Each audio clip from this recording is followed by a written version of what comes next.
much. Can you hear me, everybody? Okay, so that was such a lovely introduction. Thank you, Donna.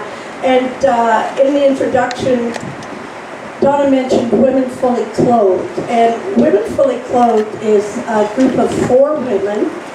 I'm going to talk a little bit more about them later on in my talk, but I just wanted to mention that recently we were together, and it came to us, or it came out, that for all the years that we toured,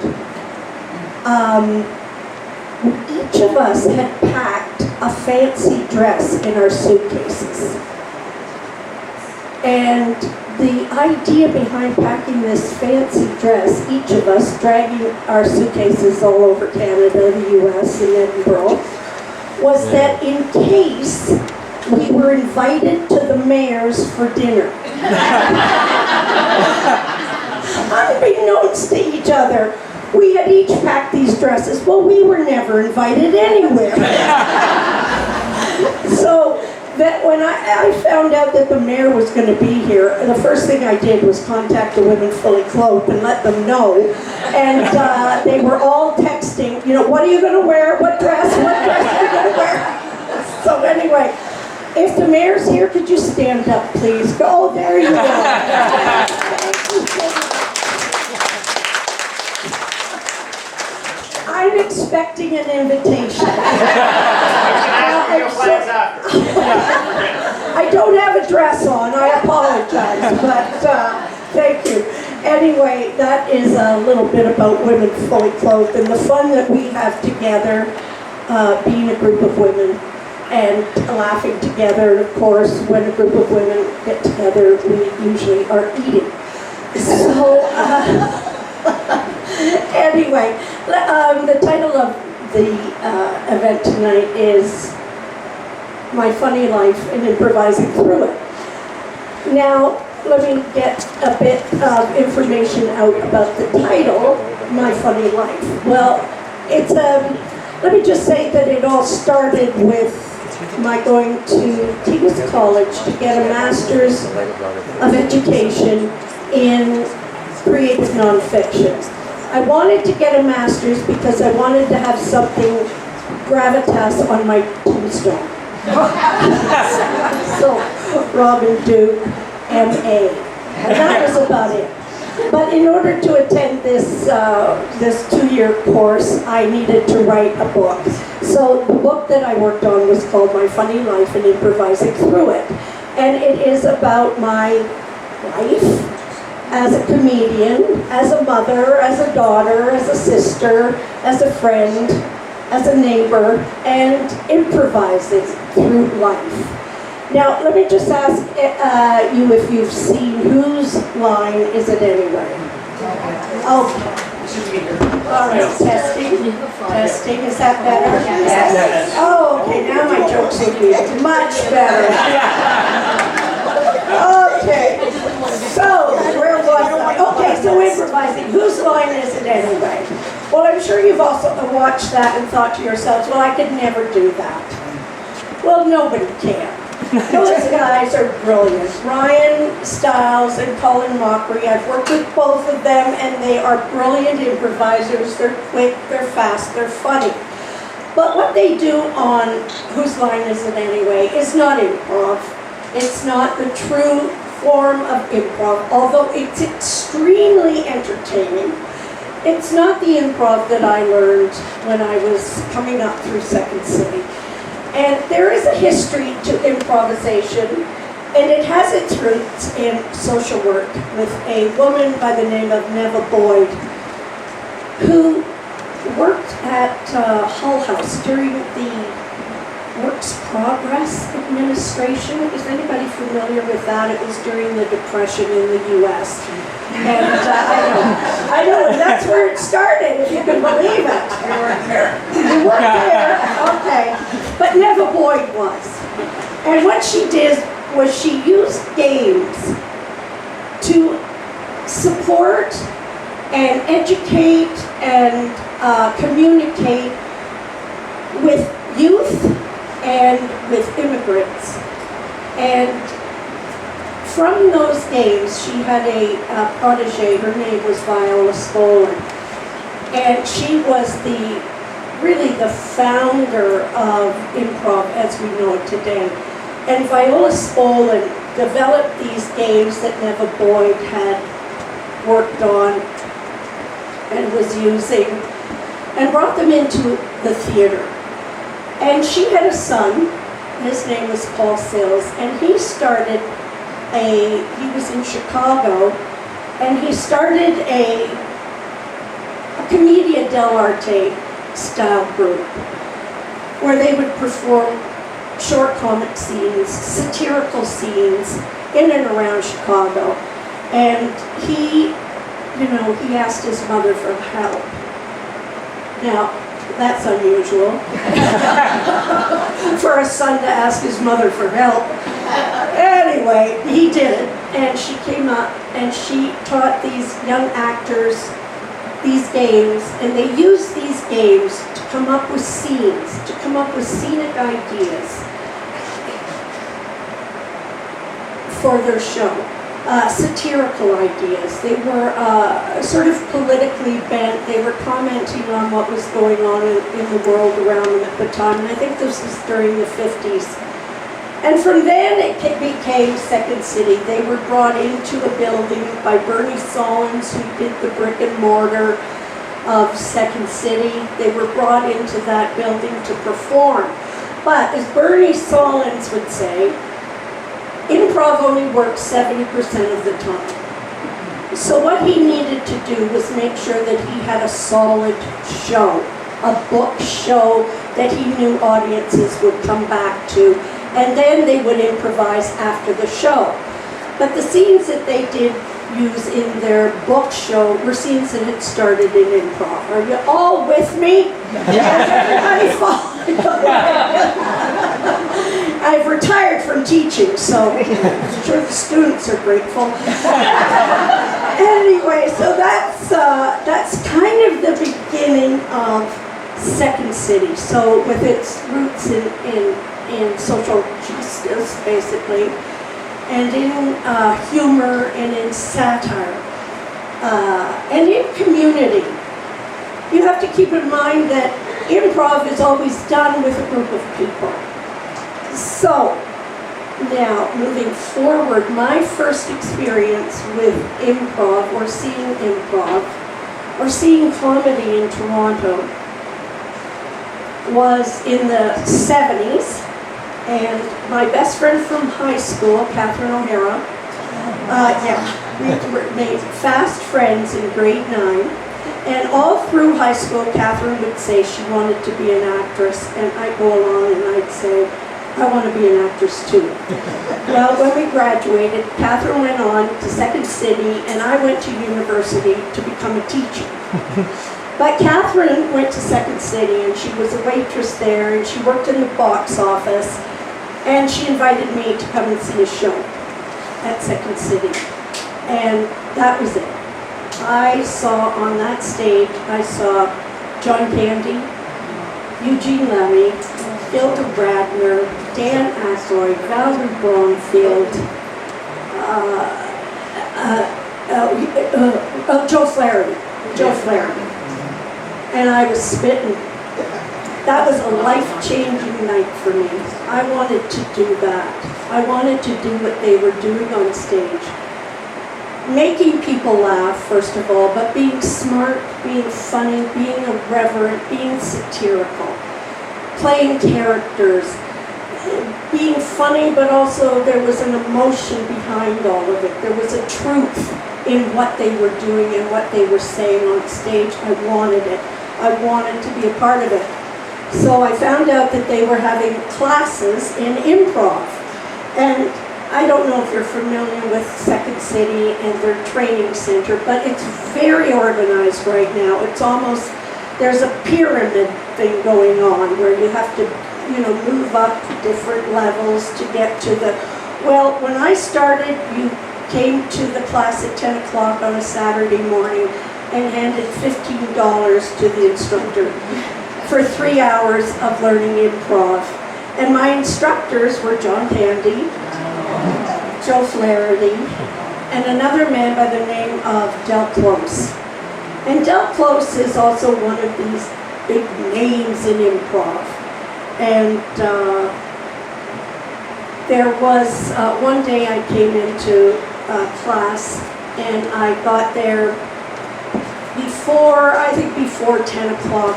And Dale had been asked by the producer, Andrew Alexander, to put together a touring company. So as I walked through the door, Dale pointed at me and he said, "You're in."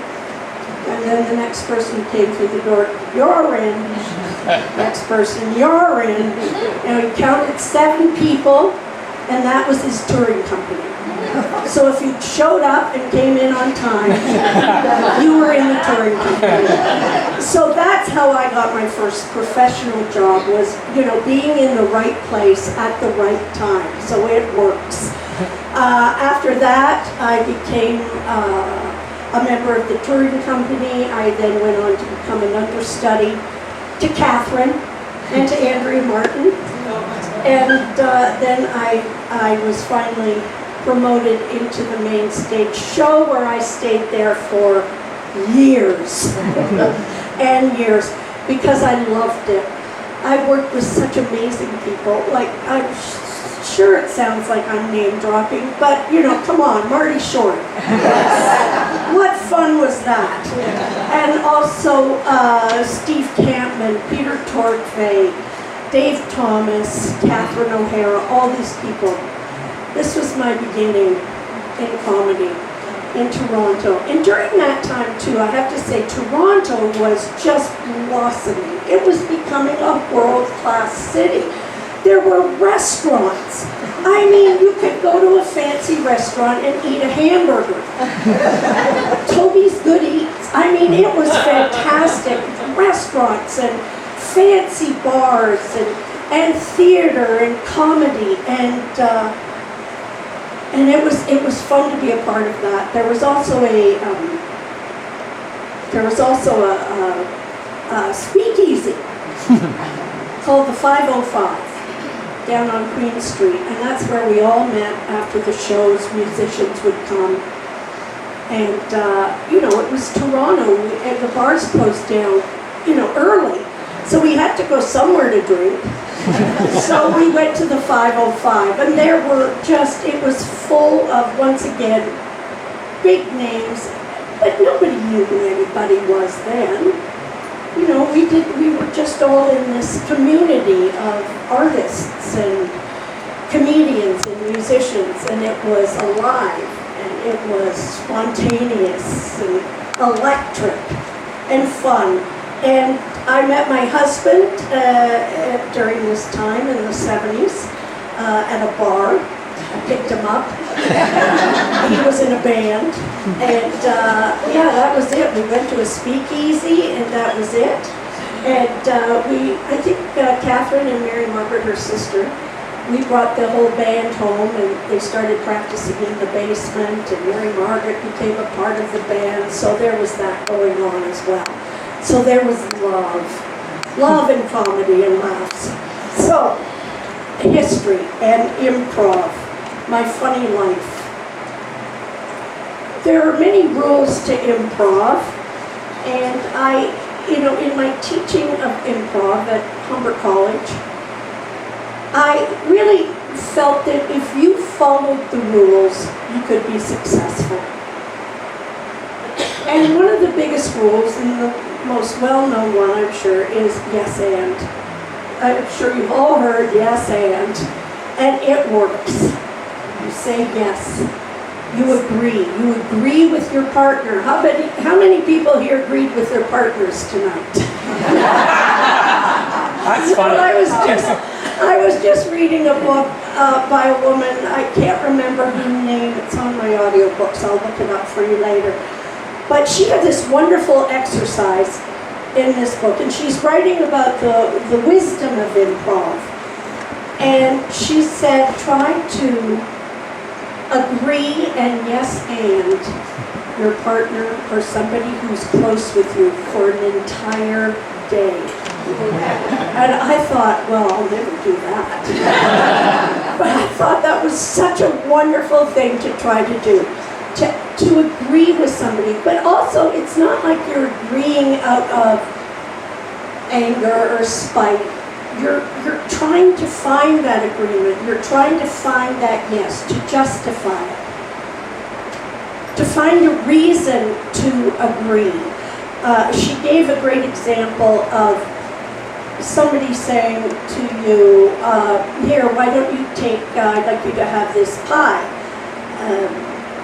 And instead of you saying, well, I'm allergic to berries, I would like you to have this cherry pie. Well, I'm sorry, I can't, I'm allergic to cherries.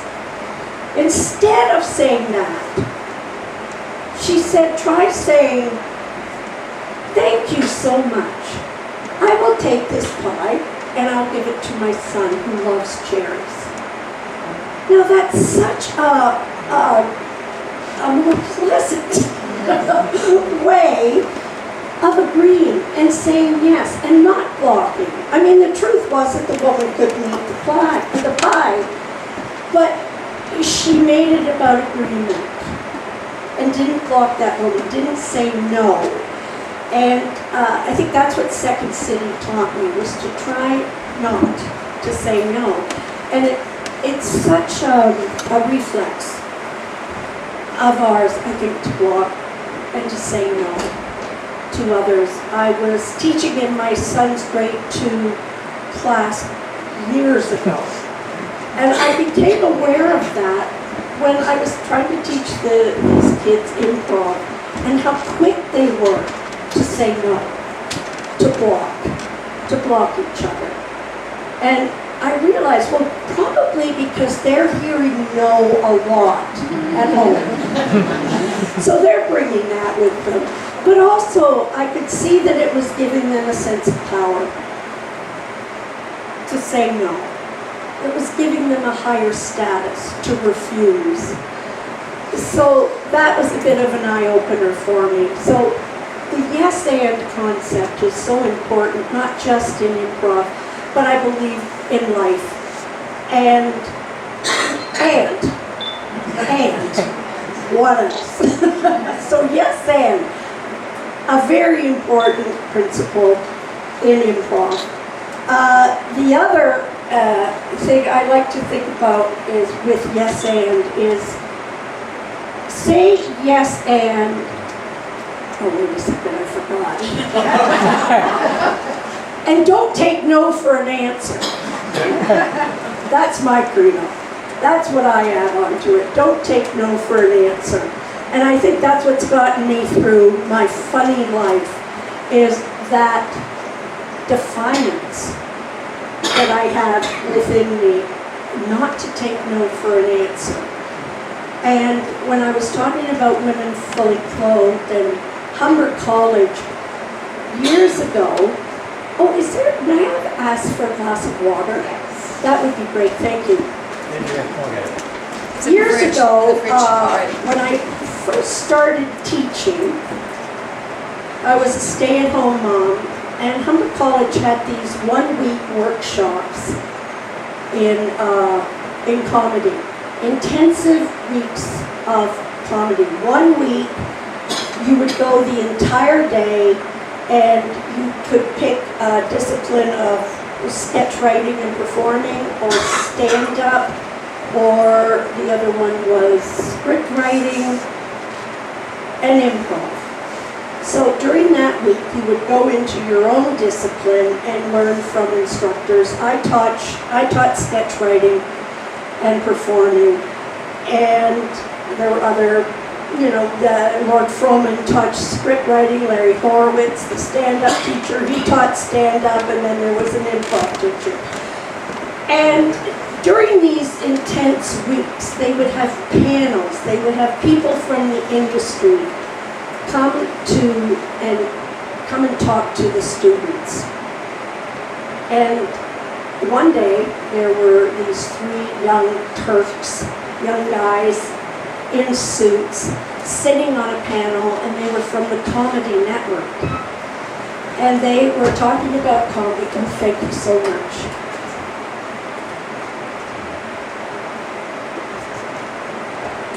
They were talking about comedy, and they were saying that comedy was just for young people. And they were saying particularly comedy was just for young males. And I looked around the room, and there were no young males in that room taking this intensive course. There were a variety of ages wanting to learn comedy, wanting to do comedy. So I thought about that, and I thought, I'll show you. I'll show you who comedy is for. Now, at the same time, my son was young. He was 7 years old. And after I would drop him off at the school, I would go out for coffee with the other moms.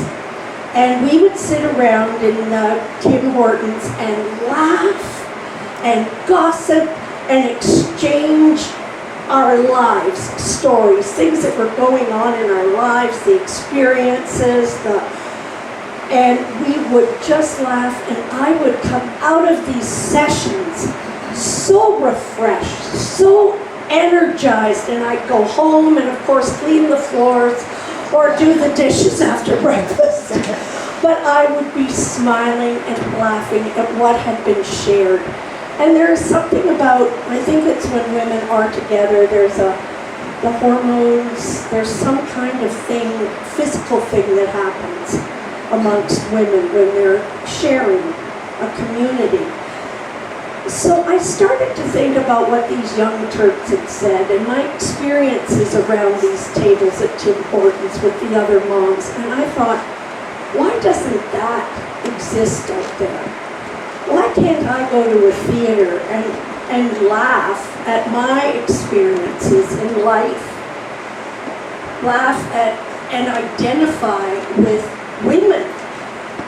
So that got me thinking, and that's when I started to think about gathering a group of women together to perform sketch comedy, to show these guys at the Comedy Network. Well, fortunately at the time at Second City, there was a woman who worked there. Her name was Carly Baxter. She's now my agent. But I went to her and I said, Carly, is it possible for a group of women to perform at Second City for a couple of weeks? And she said, well, no, that's not possible, but I have a date, a Mother's Day brunch, where you could do a show for women and their daughters in May. That's when Mother's Day is, right? Yeah. So that was my in. That was my in. So I called Jane Eastwood. You all know Jane Eastwood. Oh my heavens. Jane is one of the best actresses in the country. If you haven't seen her on Gem, in her show called, what's it called, Henry? Hey Lady. Hey Lady. Thank you. That's my husband, Henry. He's my bouncer. If there's any heckles, he'll get rid of it. No, I'm kidding. So anyway, I called Jane, and we went through the Second City archives. There were, file folders like this of old Second City scenes that somebody had put together and compiled. And we went through these scenes, and I looked for women who had written a lot of scenes throughout the years, and I found Kathy Greenwood and Teresa Pathlinek, and I contacted them, and I told them about my idea. Teresa was in, and there was also a gal named Janet Van de Graaf, and Teresa was in. Kathy was reluctant. She was at home with two toddlers. One of them was still, I think, a baby. And she wasn't sure about going out and doing sketches and all that. But I had her over a couple of nights with the other women to talk about the idea. And she got hooked on my banana bread. And that's what brought her in. And also, once again, along with the food, the community of women sharing our life stories and laughing. And then what we did was we wrote them down. We started to write them down. And we started to perform them. We performed what's called our cut. Should I just use the other microphone? How's everybody doing? Is it boring? Are you having fun? Okay, I did one of these talks at the Reference Library, in Toronto. And they had a program that said Robin Duke was going to be performing, and it was called The Laughs Begin at 7. Or The Laughter Begins at 7. And there was a smattering of people there. And I started to talk like I'm doing now. And I said, are there any questions? The woman put her hand up. And she said, yes, I have a question. When does the laughter begin? She took the poster and threw it down on the ground and walked out. So anyway, the laughter begins at, well, probably around 10 o'clock. So anyway, that was, okay, so where was I? Pardon, where was I? Where was I? Take this off. Women Fully Clothed gathering, writing a show. Hooked on banana bread. Hooked on banana bread, of course that's what you remember. Been there, done that. Okay, good. I just made great scones the other day. I've never tried scones. I've got a great recipe for them. Anyway, food and women and laughs. So we wrote a show, an hour-and-a-half show. We had it directed by a man by the name of John Hempel, and it became a success. Women, we traveled all over Canada. We traveled all over the states, and we were in Edinburgh for a month. And it was very successful. And I have to say, I did that while I was still working at Humber. And it was such a great creative outlet for me.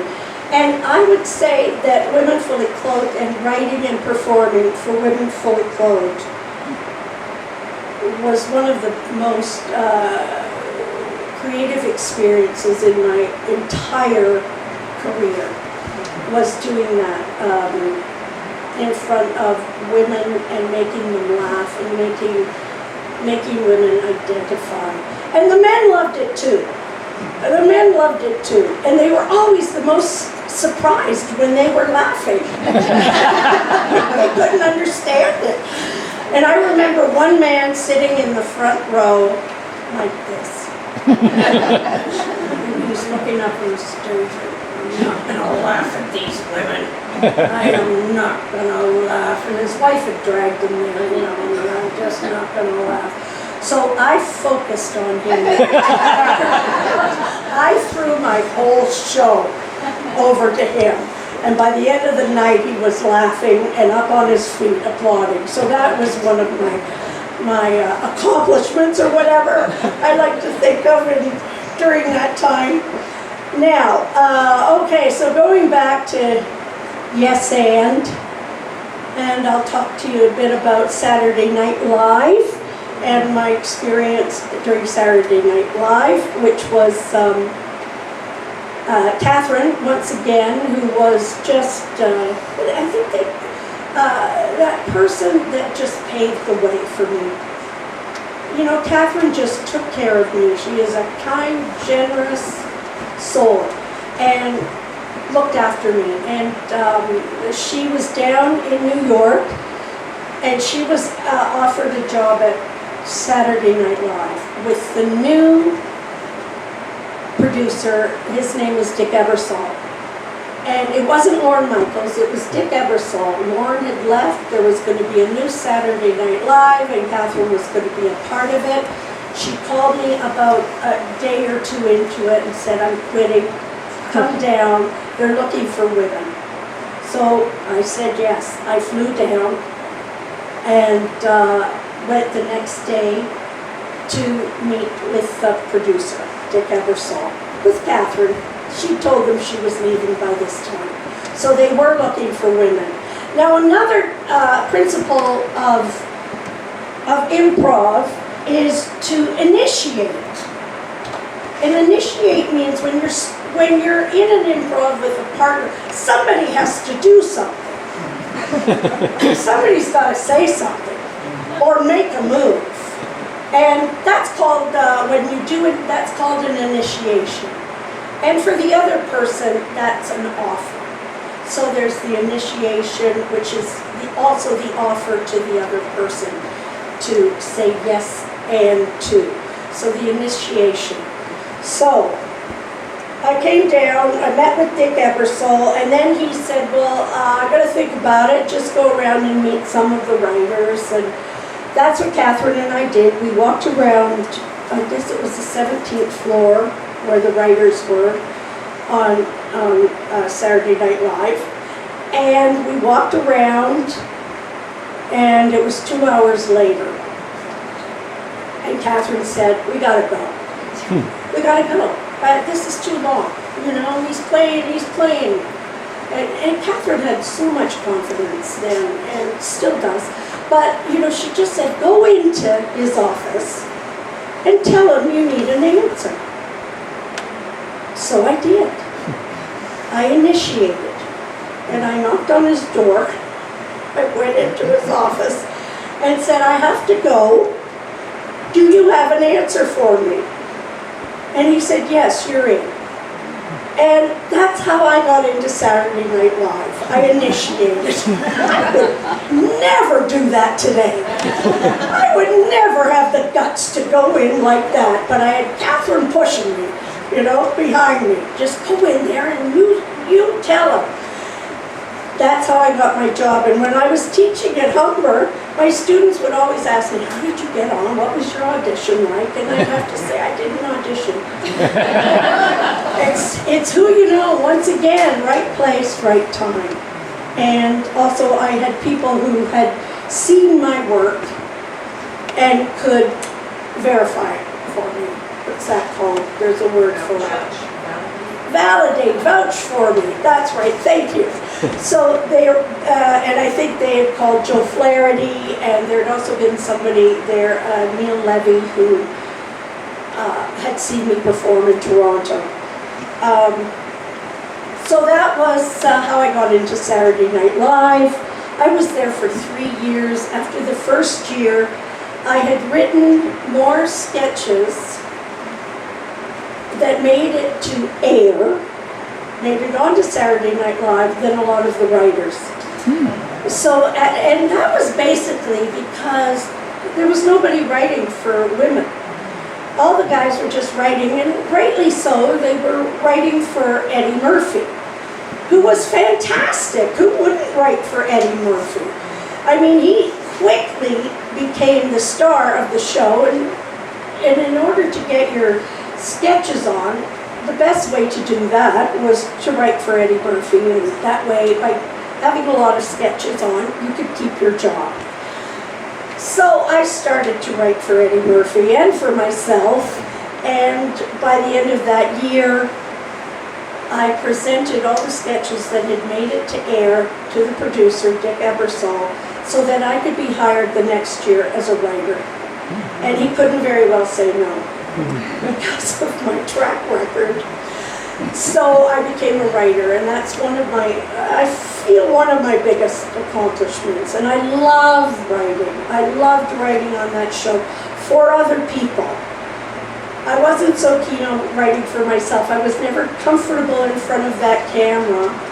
I liked performing live, so I always wanted to move the camera out of the way so I could just perform for the audience. But when I wrote for other people, other guest hosts, like Jeff Bridges, or, you know, I wrote for Jamie Lee Curtis, Joan Rivers, and of course Eddie. So I am really happy about the work that I did there. Now,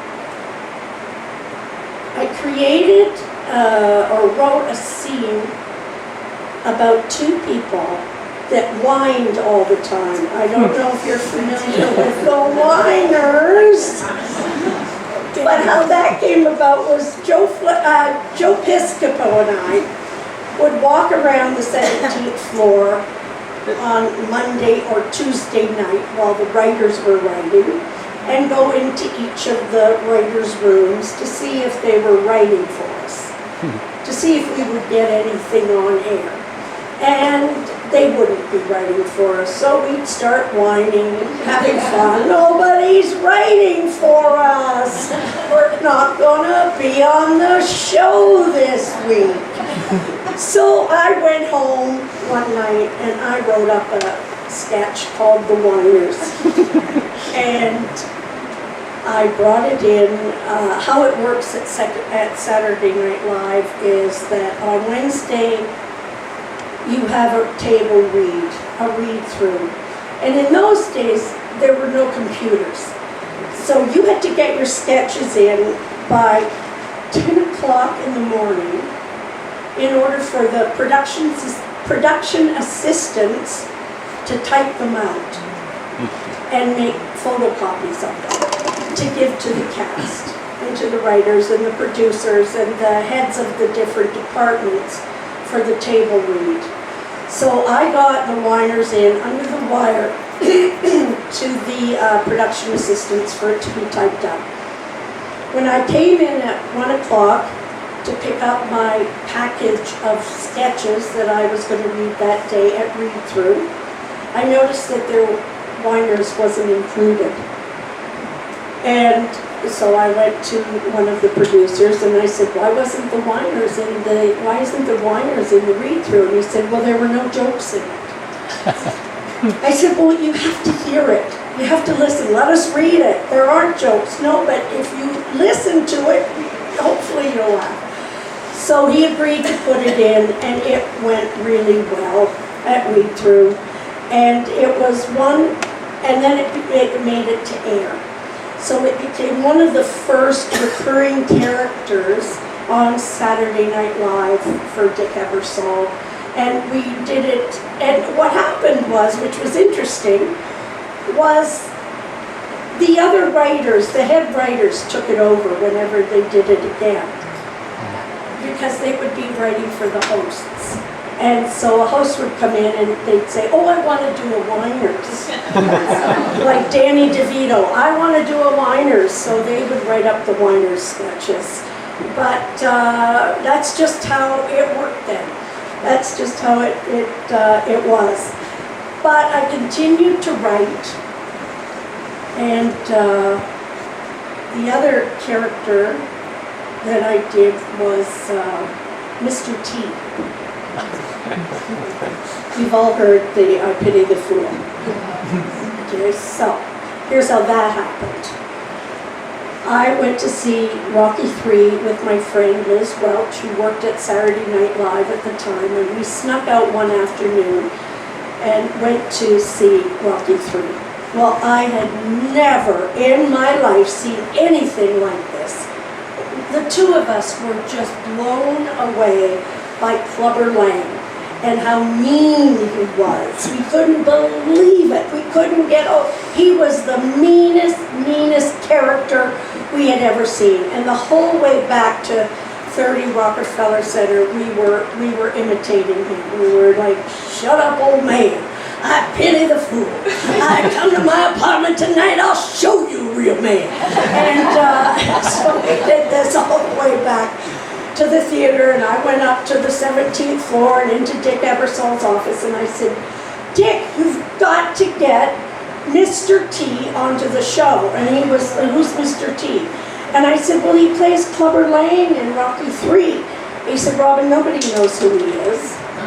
He said, no, nobody knows who he is. He has no TVQ.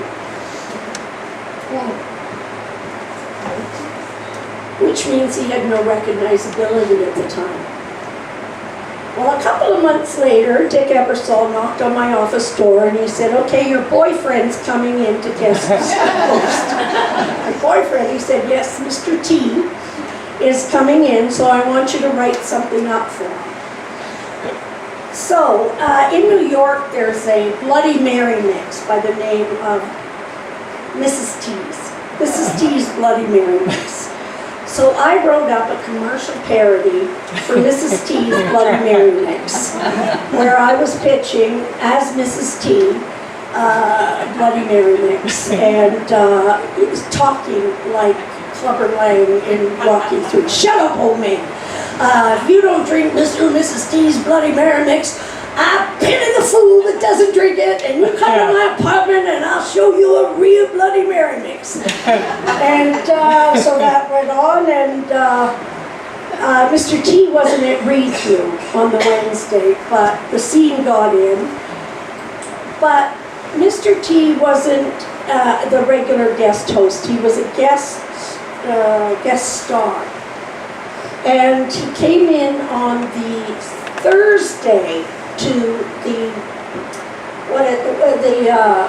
dress, not the dress rehearsal, but the studio rehearsal, the blocking rehearsal, where you go down onto the 8th floor and that's where you block the scenes and with the cameras. And a lot of people think that Saturday Night Live might be improvised, but it's written word for word. Because of the camera movements, the camera has to know when to move on a line. So you were always encouraged not to memorize the lines, but to learn how to read the cue cards, which were in front of the cameras, and your lines would be in a particular color, red, blue, green, and the camera, which would be on you, would have a red light on it, so you would know to read your lines when that light was on. It wasn't like you were reading them like this, but you had access to them. But anyway, I was on the studio doing blocking with the cameras, and two of the producers came up to me and they said, Mr. T is here. We want you to read him the sketch. And I thought, well, that's not protocol. Usually, the producers would hand him the sketch and he would read it. But they were afraid. Because nobody had ever done an impersonation of Mr. T before. And they were afraid of how he might react. So they gave it to me to read to him. And they introduced me to him. And he was huge. And he was, in an undershirt, like this, and with chains, and the mohawk. And he was scary. He was like a big guy. And so they said, Mr. T, this is Robin, and she's going to read you the sketch. And then they scurried off. And hid. I could see them hiding behind a flat. So I started to read it, and I was like, okay, Mr. T, I'll be playing Mrs. T, and you'll be Mr. T, and I'll be doing you like you are. And I was like, shut up, old man. You come to my pub, I show you real life and real band, and I'll pin it a fool that doesn't drink Mr. and Mrs. T, Bloody Mary mix. And I went on and on and on. And then at the end, there was silence. And I heard, you're a funny lady.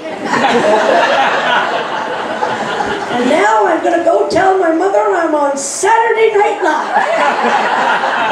So then he ran up to his, and the two producers came out and escorted him up to his dressing room. So that's how I pity the fool began. And if I had a nickel for every time that was repeated. But once again, anytime they wrote Mr. T sketch, and often Eddie would play Mr. T, the head writers would take it over, but I pity the fool was always repeated and became the catchphrase that it is. So that was my experience at Saturday Night Live, and what else can I tell you about? What other improv principle there is? There's yes and, initiations, listening. Listening is a big one. There's a great exercise that I always do with my students, and it's something that you might do at one of your meetings, which would be fun. And I think they do this in couples therapy,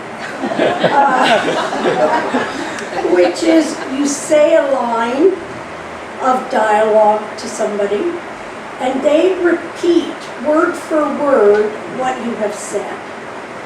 And then they add on. So, give me a line of dialogue. Do you want to give me a line of dialogue? Oh, okay. Just a line. Something you might say to your friend at dinner. Take this mint. Do you want a mint? Take this mint. Do you want a mint? I would love a mint. My breath is so bad. Okay, so what that enables you to do is to process what's being said to you. So you can see how that would work in couples therapy. Now, I was telling my friend about this one day, and she said, what if you went, no, you went a mint, oh, I'll take a mint. In response. No, it doesn't work that way. But anyway, so that is a great exercise, and it does. It lets you process what's being said to you. And it puts the focus on the other person. It takes the focus off of you. Gets you out of your own head. And that's a lot of what improv does, is you have to be out of your own head. And the best instructors, like Joe Flaherty or Harold Ramis, would always say, you have to make the other person look good. And isn't that a great principle for life? Making the other person feel good, putting yourself out to make that person look good. And that will make you successful because it takes the pressure off of you to look good. Because if you're making the other person, how can you not be doing a good job? And where was I going to go with that? So making the other person look good, taking the onus off of yourself. And I think that's what that exercise does for you. I'm going to leave it there. I've talked for almost an hour. Is that enough? Man, does anybody have any questions? Is there time for questions? Okay, good. Lights? Yes. The lady in the front row. All of a sudden, yes. Oh, okay. Yes. How did it work out being a mom with such a busy life? Oh, I just totally ignored it. He's still on me about it. No, that's a really good question. I didn't really start when I'm fully clothed. I really didn't start touring until he was at 9. He was at school. And and he would travel with us sometimes. He came to Edinburgh with us. He would stay with friends when he was older. And, but, yeah, working, I was busy. Yeah, maybe I feel bad about that.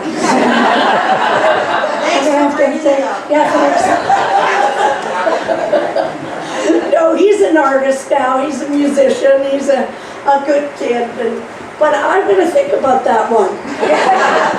Yes. How is it that you're a dentist in cabinet maker? Oh, that was a joke. Because, I was talking to the man who interviewed me, and I was going on about, we do, well, as women, Aren't we everything? Yes. We are. We play all those roles. Fixing teeth. Making cabinets, fixing this, doing that. So it came from that, and he believed me. And then I finally had to tell him, no, I don't have a license as a dentist. Anyway, so that was a joke, but thank you. Yes. I want to hear about your new show. What am I doing now? Well, there's a new show. Oh, the library show, it's fantastic, and of course, we're still waiting to hear if it's being picked up. We haven't heard anything. It's a fantastic show, and I think you can get it on Crave. It's called Shelved, and it's a lovely, lovely show. With, it takes place in the Parkdale Library, and I play an unhoused woman by the name of Wendy, another Wendy character. I only do characters named Wendy. Wendy Weiner, Wendy Kurtz from the Blouse Barn, and Wendy, well, they used to call me Houseless Wendy on the set. But she's a wonderful character, and it's quite a challenge to play her comedically. Like, how do you find the laughter in something so serious? But it's her point of view of life and her sense of humor that I try to reflect. Yes? My friend and I are wondering if you could do a Wendy. Wendy, which one? Your choice. Wendy. Okay, well, okay. Maybe the Wendy in Schitt's Creek. Wendy in Schitt's Creek. Well, there are copyright issues, but, well, let me see. Yeah, okay, let me think about Wendy. Okay. Well, let me see, ladies. What are you wearing? What have you got on? Let's see. For the new fall fashions that are coming out. Oh, this is very nice. I see. Oh, turtlenecks. Now that's not a dickie, is it? Because you know dickies are coming back. You know, women love dickies. Don't they? Don't they? They're wonderful. They're wonderful. And okay, is that right? I need my big jewelry and earrings and all that. But I have fun playing with Wendy. Yes, sir. Were your folks in the theater? No. Oh, so They weren't. And that's a really interesting question because when I started, there was no reference for it. I mean, as I said, Toronto, like, it just didn't have a comedy scene. It didn't have the theater. It had What's a Nice Country, like you, where it had, Review Theater. But it didn't have anything like it has now. And it was Catherine, you know, her brother was going out with Gilda Radner. He was going downtown, and Catherine and Gilda Radner got into Godspell. And we started, Gilda would get us free tickets for Godspell. And we were in high school, and we'd go down to the matinees and see Godspell. And then I remember she took us out once for dinner between shows, and Marty Short was there, and Gilda and Eugene Levy, all these people. Marty sat beside me, and I just thought he was the coolest thing. And he took my last cigarette, and I was at the time. Now I'd kill him. But, you know, how dare you take my last cigarette? But I just thought it was the best. And, yeah, so that was the introduction, it all of a sudden became possible because of Catherine and Marcus and coming downtown. Yeah. So my parents, no, nothing. My dad was very funny though, and so was my mom, and we laughed a lot. We laughed a lot. So, you're welcome. Anything else? Yes. Catherine not right? Pardon? Is Catherine not right? No, I think it was just, Teresa Pavlinick who's in Women Fully Clothed, was writing they had asked me to write on Schitt's Creek, and I had to choose between Schitt's Creek and Man-Seeking Woman. And I chose Man-Seeking Woman. And I don't regret that for a minute, because it was a fantastic show, and if you've never seen it, it's by Simon Rich, a brilliant writer. And I was so happy to be a part of that show. But Teresa became the writer on the show, and she based it on a character that I have done for years in Second City and Women Fully Clothed, a character by the name of Mona, who had her own shop chez Mona. And so it was sort of a version of Mona, who now is selling Pashmonas on the shopping network, and they are just fabulous. Fabulous for the woman who has nothing to wear. Anyway, so that's how it came about. So, oh, thank you. I had so much fun. I miss you also. Oh, thank you. Thanks. That was a great show. Wow, people love that show. So great to be a part of it. Yeah. Yeah, great. And Dan, I have known Dan since he was a baby. So it was fun to do those scenes with him. And I just have one more thing to say. They kept, whenever I'd have a scene with Daniel, or I kept calling him Daniel in the scene, and they'd have to go, cut! Robin, his name's David. Yes. And then I go, oh, so Daniel, and I said, cut! His name is David. So it was just because every time I looked at him, all I could see was cute little baby Daniel. And he was a cute little baby. And he has a cute little family. His mom is a very good friend of mine. And yeah, so that's Schitt's Creek for you. Anyway, thank you so much.